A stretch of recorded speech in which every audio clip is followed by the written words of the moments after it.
2026 సంవత్సరం కన్యా రాశి వారి యొక్క రాశి ఫలం. ఎడిటర్ గారు, టు బి రిపీటెడ్. 2026 సంవత్సరం మే మాసం కన్యా రాశి వారి యొక్క రాశి ఫలం. శివాయ బ్రహ్మణే నమ, వీరబ్రహ్మేంద్ర స్వామినే నమో నమ. వచ్చినటువంటి ఫలితం 5. ఇది బుధుడికి సంబంధించినటువంటి ఫలితం. కన్యా రాశికి రాశ్యాధిపతి కూడా బుధుడే.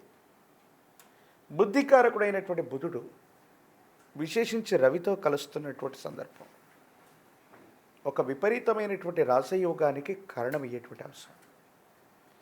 ఎంతో కాలంగా ఆలస్యమవుతున్నటువంటి పనులు పూర్తవటంతో పాటుగా తండ్రి గారి యొక్క అనుగ్రహంతో మీ పూర్వీకులకు సంబంధించినటువంటి వ్యక్తుల యొక్క అనుగ్రహం లేదా కుటుంబానికి సంబంధించిన పెద్దల యొక్క ఆశస్సులు, అనుగ్రహం లేదా వాళ్ళ యొక్క చేయూత వల్ల మీ జీవితంలో, మీ కెరియర్లో ఒక ముఖ్యమైన విజయాన్ని మీరు సాధించబోతున్నారు.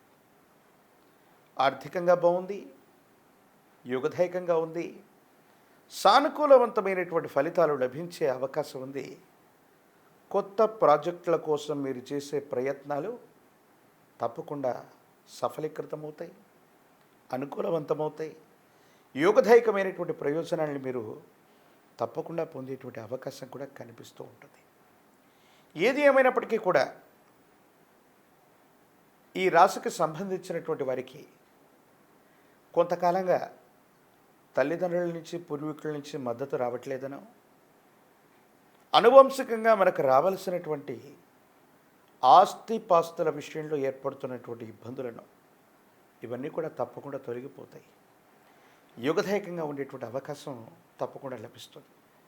కానీ మాసానికి మధ్యలో అంగారకుడు కుజుడు అష్టమ స్థానంలో ప్రవేశం వల్ల ఏవైనా ఇబ్బందులు కలిగేటువంటి అవకాశం ఉంది. ఆరోగ్యపరమైనటువంటి అంశాల పట్ల తస్మాత్ జాగ్రత్త. ఆర్థికపరమైనటువంటి అంశాల్లో కూడా కొన్ని చిన్న చిన్న ఇబ్బందులు ఏర్పడవచ్చు.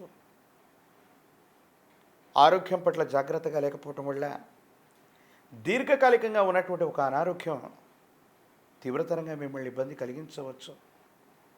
ఇది శస్త్రచికిత్సలకు కూడా దారితీసే అవకాశం ఉంటుంది. వాహన సంబంధమైనటువంటి అంశాల్లో సెల్ఫ్ డ్రైవింగ్ విషయంలో మాత్రం చాలా జాగ్రత్తగా ఉండాలి. ప్రత్యేకించి పెద్దల యొక్క అనుకూలత కనిపిస్తుంది, కానీ అంటే వాళ్ళ యొక్క భాగస్వామ్యం వల్ల, వాళ్ళ యొక్క ఆశస్సులతో మీరు చాలా ఉన్నతమైన స్థితికి మీరు వెళతారు.